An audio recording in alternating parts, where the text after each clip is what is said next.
Olá pessoal, sou o professor João Trindade de Direito Constitucional e agora a gente vai estudar um tema altamente teórico, bastante doutrinário, que já caiu inclusive em prova discursiva e que é um assunto que muita gente se enrola às vezes em determinados detalhes, que é a questão da classificação das constituições, tá? É um assunto um pouco mais extenso, então a gente vai fazer uma divisão em 2 vídeos, em 2 videoaulas, para a gente ver realmente essa matéria de forma bastante aprofundada, beleza? Uma advertência inicial, a gente não está falando apenas da classificação da Constituição brasileira. A gente está falando de uma classificação das constituições do mundo. Então aqui a gente vai ver uma classificação geral das constituições e dentro dessa classificação a gente vai sempre fazer referência à classificação da Constituição brasileira de 5 de outubro de 88. Vamos lá? Primeiro critério classificatório, acompanha aqui comigo no esquema que a gente vai fazendo e construindo junto com você. Olha só, vamos lá aqui no esquema, ó.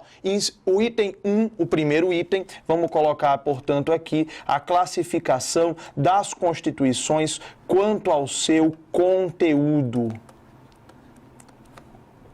Classificação das constituições quanto ao seu conteúdo. Aqui a gente tem uma classificação dicotômica, quer dizer, são só 2 categorias. A gente tem, de um lado, a chamada Constituição material e do outro lado, a chamada Constituição formal. Vamos ver qual é essa diferença, qual é essa distinção. Constituição material é aquela que trata apenas, é aquela que trata somente da matéria tipicamente constitucional. Trata apenas da matéria tipicamente, tradicionalmente constitucional. Ou seja, Constituição material é aquela que se restringe a tratar da matéria tradicionalmente abordada nas Constituições. O que é essa matéria tipicamente constitucional? É claro que isso, como quase tudo no direito, tem uma certa divergência doutrinária, mas de qualquer forma, a gente pode dizer que os doutrinadores concordam que 3 coisas fazem parte dessa matéria tipicamente constitucional. Primeiro, os direitos fundamentais dos cidadãos. Em segundo lugar, também fazem parte da matéria tipicamente constitucional as regras sobre a separação de poderes. A separação de poderes, quer dizer, a independência e harmonia entre os poderes legislativo, executivo e judiciário, e também as regras sobre organização do Estado, a organização territorial do país. Ou seja, uma Constituição que trate apenas dessa matéria vai ser classificada como uma Constituição material. E a gente já pode, inclusive, colocar aqui um exemplo. Um exemplo aqui é a Constituição dos Estados Unidos da América. A Constituição Americana de 1787 é um exemplo de Constituição material. Ao revés, ao contrário, uma Constituição é dita formal quando ela trata também de outras matérias. Quando ela trata também de outras matérias, de outros temas, além da matéria, claro, tipicamente constitucional. Então é como se eu tivesse, ó, toda a Constituição vai tratar dessas 3 matérias. As que tratem só disso são constituições materiais. As que tratem disso e de outras coisas vão ser constituições formais. E aqui o exemplo é a Constituição Federal de 88. A Constituição Federal Brasileira de 1988, ela, claro, trata de direitos fundamentais, trata de separação de poderes, trata de organização do Estado, mas também trata de várias outras coisas. Também trata de índios, ciência e tecnologia, sistema financeiro, sistema tributário e vários outros assuntos. Então, quanto ao conteúdo, a gente já tem a primeira classificação da Constituição brasileira. Ela é classificada e qualificada como uma Constituição do tipo formal e não material, porque não tem essa matéria restrita. Beleza? Então, aqui no esquema, ó, vamos colocar aqui, eu já vou destacar que a Constituição, eu vou sempre destacar a classificação da Constituição brasileira, já vamos destacar aqui que ela é uma Constituição formal. Uma segunda classificação, um segundo critério classificatório é a classificação das constituições quanto à sua forma. E aí, quanto à forma, nós temos uma vez mais uma classificação dicotômica. Olha só. Quanto à forma, nós podemos ter a Constituição escrita, de um lado, e do outro lado, a Constituição não escrita. Essa não escrita pode cair também na sua prova com o nome de Constituição costumeira ou ainda como Constituição consuetudinária. Consuetudinária. Isso aqui é um tema legal para cair na prova discursiva, hein? Olha só, então. Constituição escrita ou não escrita? Parece uma classificação mais fácil do que é. É fácil, mas o pessoal às vezes subestima. O que é uma Constituição escrita? É aquela que está contida num único documento escrito. É aquela que está contida num único documento escrito. E aí, obviamente, aqui nós temos como exemplo a própria Constituição Federal de 1988. Apesar de que a regra da Constituição ser escrita é quase que uma constante nos países modernos, tá? A esmagadora maioria das constituições atuais são constituições escritas, que estão contidas num único documento escrito. Podem ser alteradas, podem sofrer emendas, mas o eixo da Constituição está num único documento. Para diferenciar da Constituição não escrita costumeira consuetudinária, que é aquela que está contida em primeiro lugar, em documentos dispersos, documentos esparsos, esparsos, inclusive no tempo, quer dizer, documentos de épocas diferentes. É o caso da Constituição inglesa. Quando você chega para alguém do Brasil e diz a Constituição, o que o cara pensa? No que o cara pensa? Ele pensa num livro. Ele pensa num livro geralmente de capa verde. Então, Constituição nos remete a um livro, a uma coisa que tem começo, meio e fim, entende? Algo escrito. Se você chega para o inglês e pergunta The English Constitution, ele não vai pensar num livro. A última coisa que ele vai pensar é num livro. Ele vai pensar num conjunto de tradições, inclusive um conjunto de documentos históricos. O Habeas Corpus Act de 1647, o Bill of Rights de 1688, e a Magna Carta Libertatum de 1215. Quer dizer, a Constituição não escrita não é aquela que não tem nenhuma parte escrita. Às vezes cai isso em prova, viu? E torna a questão errada. Constituição não escrita é aquela que não tem nenhuma parte escrita. Não, meu filho, aí é uma Constituição pré-histórica. Não existe Constituição que não tenha nenhuma parte escrita, entende? Constituição não escrita é aquela que não está toda escrita. É aquela que não está consolidada num único documento. Porque, como eu dizia, ela está contida em documentos esparsos, e vou dar continuidade aqui no esquema, ó. Documentos esparsos, e também está contida em jurisprudência dos tribunais, no entendimento consolidado dos tribunais. Por isso, a Constituição não escrita é muito típica dos sistemas dos países que adotam o sistema da common law, do direito comum, do direito jurisprudencial. Porque a Constituição não escrita está contida em documentos esparsos, na jurisprudência dos tribunais, e também está contida em costumes não escritos. Em costumes não escritos. Quer dizer, a Constituição aqui não é só um documento, a Constituição é também um conjunto de tradições. Um exemplo importante, talvez o único grande exemplo aqui, seja a Constituição inglesa, a Constituição da Inglaterra. Quem quiser ter um bom exemplo disso, veja aquela série The Crown, sobre a coroa inglesa, você vai ver isso muito claramente. Eu sempre recomendo essa série, que eu sou fãzaço dessa série. Aí vamos lá, terceiro critério classificatório agora, cuidado com esse, a classificação das constituições quanto ao seu modo de elaboração. A classificação das constituições quanto ao modo como elas são feitas. Aí a gente vai ter mais uma vez uma classificação dicotômica. A gente pode ter aqui a Constituição dogmática e a Constituição histórica. Constituição dogmática e Constituição histórica. Olha só, Constituição dogmática é aquela que é elaborada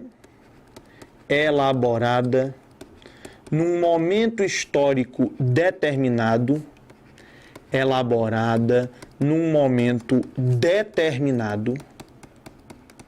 preciso no tempo. A doutrina às vezes fala elaborada de um só jato. Elaborada no momento determinado e por um órgão constituinte específico.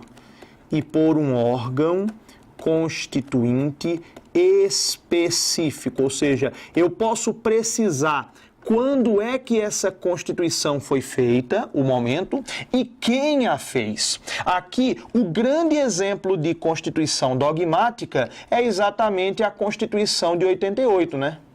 Aqui nós teremos como exemplo todas as constituições que têm uma data de nascimento. Então, quando você fala Constituição da República Italiana de 1947, Constituição da República Portuguesa de 1976, Constituição Espanhola de 1978, Constituição Brasileira de 5 de outubro de 88, Constituição... Lei Fundamental de Bonn, que equivale à Constituição Alemã, de 1949. Todas essas são constituições dogmáticas. Eu posso precisar quem a fez e, principalmente, quando ela foi feita. O contrário da Constituição dogmática é a Constituição histórica. Vamos ver aqui no esquema, ó.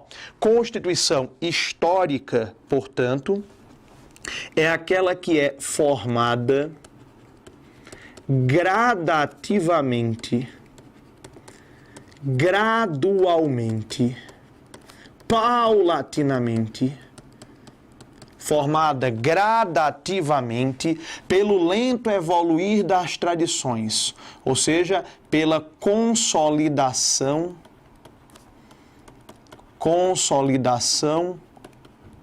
dos costumes. É aquela Constituição que não tem uma data de nascimento. Quando é que surge um costume? Não dá para eu precisar. Quem instituiu um costume? Não dá para eu precisar.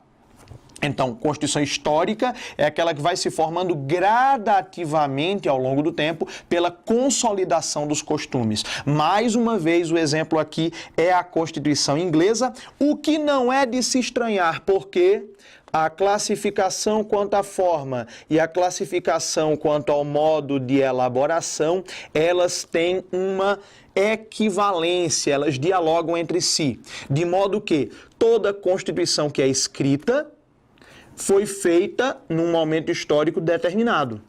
Toda Constituição que não é escrita, é costumeira, vai se formando gradativamente ao longo do tempo. Beleza? Então eu vou até colocar aqui com o marca-texto, ó. A Constituição escrita equivale, ou na classificação quanto ao modo de elaboração, vai resultar numa Constituição dogmática. Agora, mudando aqui a cor, deixa eu botar aqui, beleza?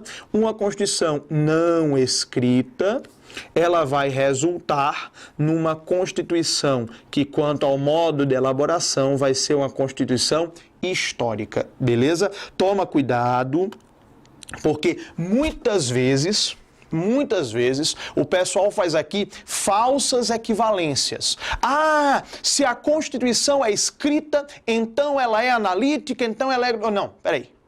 Se ela é material, então ela é sintética. Se ela é formal, então ela é analítica. Não necessariamente. Aqui eu estou te trazendo as relações que são necessárias, não é uma tendência. Eu posso garantir, eu posso bater o martelo. Se a Constituição, quanto à forma, ela é escrita, quanto ao modo de elaboração, ela é dogmática. Se a Constituição, quanto à forma, ela é não escrita, costumeira, consuetudinária, quanto ao modo de elaboração, ela necessariamente é uma Constituição histórica. Beleza? Quarto critério classificatório, um dos mais cobrados em prova de concurso. Acompanha comigo no esquema. Ó. O quarto critério de classificação que a gente vai ter é a classificação das constituições quanto à sua origem. Aqui é uma classificação tricotômica, que são 3 categorias, tá? Quanto à origem, aí a gente vai poder ter uma Constituição dita promulgada,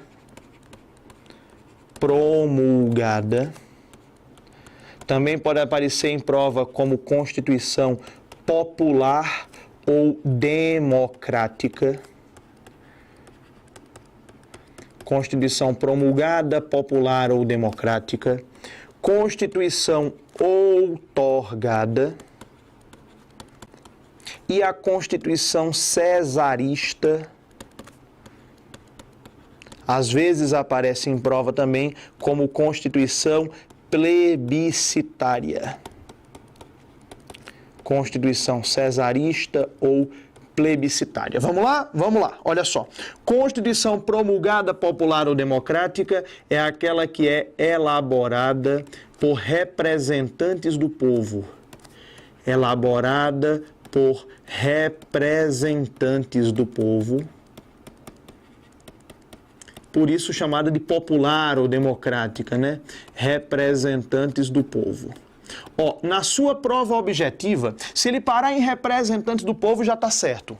Na sua prova discursiva, se você quiser complementar, aí você coloca elaborada por representantes do povo legitimamente eleitos. O legitimamente eleitos já está subentendido, mas de qualquer jeito eu vou deixar aqui para ficar um esquema bem completo para você. Acompanha aqui, ó. Então, olha só, Constituição elaborada por representantes do povo legitimamente eleitos.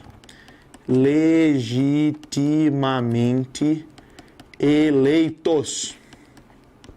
É o caso justamente da nossa Constituição atual, é o caso justamente da nossa Constituição de 88. Então eu já vou destacar aqui, né? Porque eu estou sempre destacando a classificação aplicável à Constituição de 88. Mas infelizmente no Brasil nós também já tivemos várias Constituições outorgadas. Constituição outorgada é aquela que é imposta por um poder ditatorial. É imposta por um poder ditatorial. São as constituições clássicas das ditaduras, tá? Aquelas que são outorgadas, impostas unilateralmente. E a gente ainda tem um meio termo, que é a chamada Constituição cesarista ou plebiscitária. É aquela que é imposta, e nesse ponto ela se aproxima da outorgada, mas ela passa por um verniz democrático, porque ela é submetida a uma consulta popular. Ela é submetida à aprovação popular. Ela é submetida à aprovação da população. Um exemplo histórico aqui são justamente as constituições de Napoleão Bonaparte. As constituições bonapartistas, Napoleão Bonaparte as elaborava e perguntava ao povo: vocês gostaram? Era extremamente salutar que o povo gostasse, né?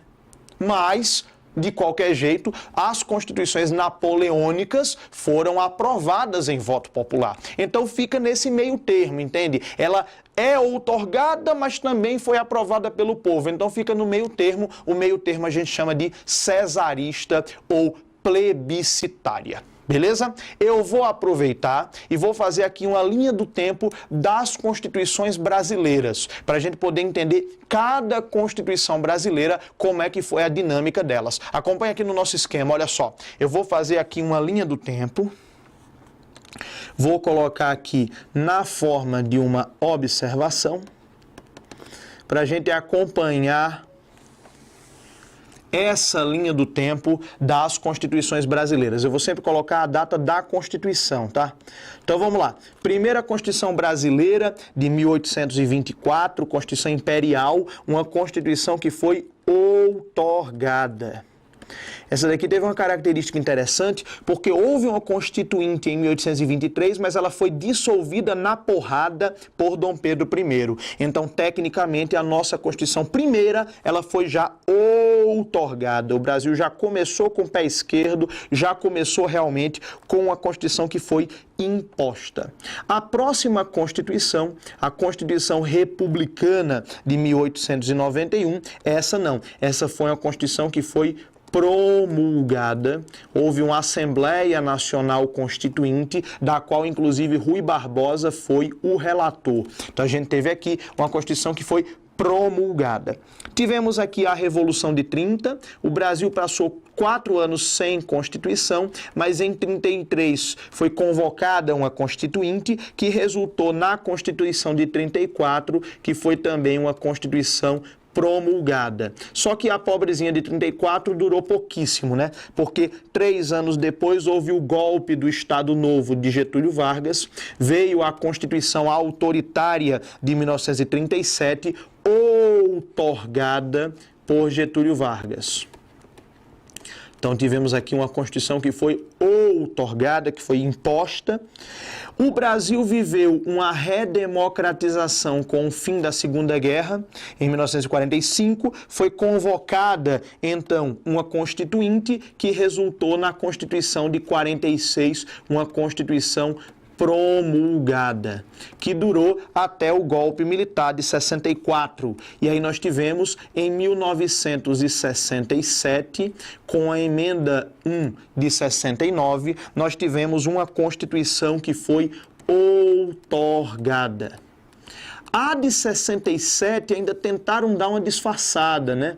É aquilo que Hélio Gaspari chama de a ditadura envergonhada. Porque a Constituição de 67 ainda chegou a ser votada pelo Congresso, mas um Congresso que não tinha sido eleito com poderes constituintes e com prazo e diretrizes dadas pelo Marechal Castelo Branco, ou seja, uma Constituição que não foi feita por representantes do povo eleitos para essa finalidade. E a emenda 1 de 69, aí é a ditadura escancarada de que fala Hélio Gaspari. Quer dizer, em 69, houve uma emenda à Constituição, que para muitos autores seria ela mesma uma nova Constituição, mas houve uma emenda constitucional assinada pela Junta Militar.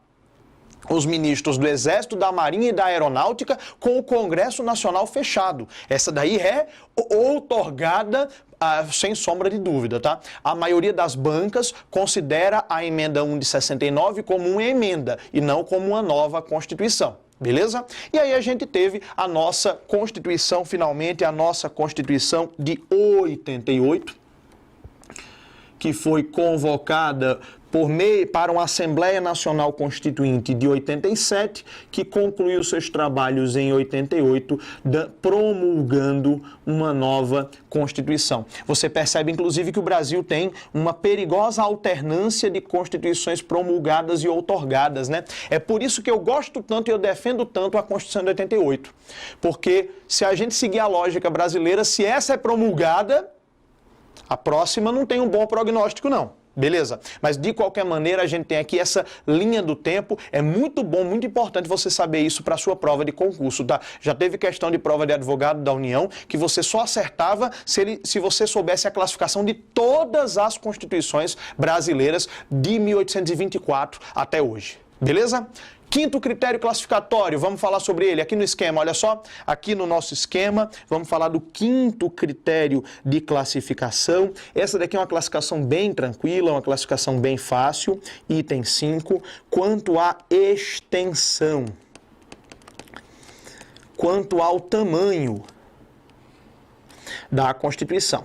Aí, quanto à extensão, a gente pode ter uma Constituição dita sintética, é aquela que é resumida, e a gente pode ter uma Constituição dita analítica, ou já caiu em prova com o nome de prolixa. Então vamos lá. Constituição sintética é aquela que tem poucos artigos, é aquela que é resumida, é aquela que trata de poucos assuntos e apenas em suas linhas gerais. Então, poucos artigos, poucos assuntos e apenas em suas linhas gerais. Um exemplo aqui é exatamente a Constituição Americana.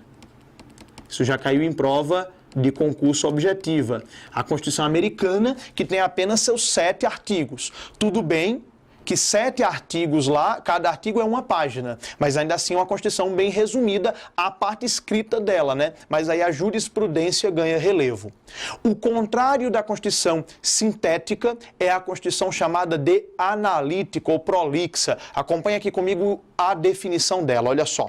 Constituição analítica ou prolixa é aquela que tem muitos artigos, é aquela que trata de muitos assuntos e que desce aos detalhes. É a Constituição longa, complexa, detalhista, etc. Obviamente, um exemplo inegável de Constituição prolixa é a nossa Constituição de 88. Então, a Constituição Brasileira de 88 é classificada como uma Constituição analítica, prolixa. Ela tem 250 artigos só no articulado, fora o ADCT, que tem mais de 115 artigos, e também ainda tem falar de vários assuntos, como a questão dos isótopos radioativos de meia-vida igual ou inferior a 2 horas, que não são monopólio da União. Você pensava que era, né? Mas não é não. Os isótopos radioativos de meia-vida igual ou inferior a 2 horas, eles podem ser produzidos por particulares dentro de determinadas condições. Está lá no artigo 21, inciso 23, a linha D da Constituição Federal. Eu duvido que você encontre outra Constituição do mundo que fala de isótopos radioativos de meia-vida igual ou inferior a 2 horas. É uma Constituição que é detalhista, analítica, prolixa. Eu quero, porém, falar de uma coisa aqui. Cuidado. Tem algumas pessoas que fazem uma falsa relação aqui. Por exemplo, eu já vi gente falando assim, se a Constituição é material e trata só da matéria tipicamente constitucional, então ela é sintética. Se ela trata de outros assuntos, se é formal, então ela é analítica. Não necessariamente. Claro que a tendência é essa, mas não necessariamente. Em tese, eu estou falando de teoria da Constituição. Em tese, pode haver uma Constituição que trate só das matérias tipicamente constitucionais, mas desça no detalhe? Pode, por que não? Em tese, na teoria, pode haver uma Constituição que trate de vários assuntos, mas todos deles de maneira rápida e concisa? Pode. Então, em tese, pode haver uma Constituição que seja material e analítica? Pode. Pode ter uma Constituição que seja formal e sintética? Pode sim. Beleza? Estamos trabalhando no nível da teoria da Constituição. Isso pode acontecer? Pode. Não é a tendência, mas pode acontecer sim. Não crie aqui falsas correlações, beleza? Dá tempo ainda de falar de mais um critério classificatório, que é a classificação das constituições quanto à sua ideologia. Acompanha comigo aqui, olha só, no esquema, item 6, quanto à ideologia. Aí aqui a gente tem uma divergência entre os doutrinadores, tá? Aí eu vou colocar aqui as duas correntes. Temos aqui a corrente 1. Por exemplo, Manuel Gonçalves Ferreira Filho. E temos aqui a corrente 2. Então temos aqui a corrente 1 e a corrente 2. Olha só, a corrente 1 vai dizer que as constituições quanto à sua ideologia se classificam em Constituição ortodoxa, que é aquela que tem apenas influência de uma ideologia. É o caso da Constituição Americana, que é toda ela influenciada pelo liberalismo, e a Constituição heterodoxa, que é aquela que mistura ideologias. É aquela que mistura ideologias, que é o exemplo da Constituição Brasileira de 88. Então, Constituição puramente liberal, com influência de apenas uma ideologia, é a Constituição Americana. Constituição que mistura ideologias é a Constituição Brasileira de 88, a Constituição Federal de 88. Tá? Já vi cair isso daqui em prova objetiva? Já. Mas também já vi cair em prova objetiva essa outra forma de classificar quanto à ideologia. A classificação em Constituição socialista e Constituição capitalista. Constituição capitalista e Constituição socialista. Lembrando que cada uma se baseia num tripé diferente, né? A Constituição capitalista se baseia no tripé da livre iniciativa, a livre busca pelo lucro, a livre iniciativa, a propriedade privada e a valorização do direito à liberdade, inclusive a liberdade econômica. Por outro lado, a Constituição socialista se baseia na economia planificada, a economia planejada pelo Estado, ao invés da livre iniciativa, né? Então, não vai ter propriedade privada, a propriedade ela é coletiva.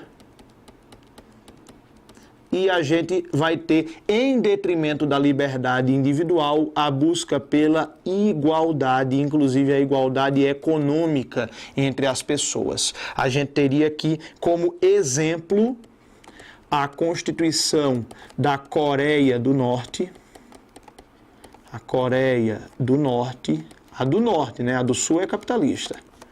E a gente teria como exemplo de Constituição capitalista a Constituição Brasileira de 88. Então, quanto à corrente 1 em ortodoxa e heterodoxa, a Constituição Brasileira é heterodoxa, porque mistura influências do capitalismo, do liberalismo, do socialismo, etc., do comunitarismo. E quanto à corrente 2, entre capitalista e socialista, ela é uma Constituição capitalista.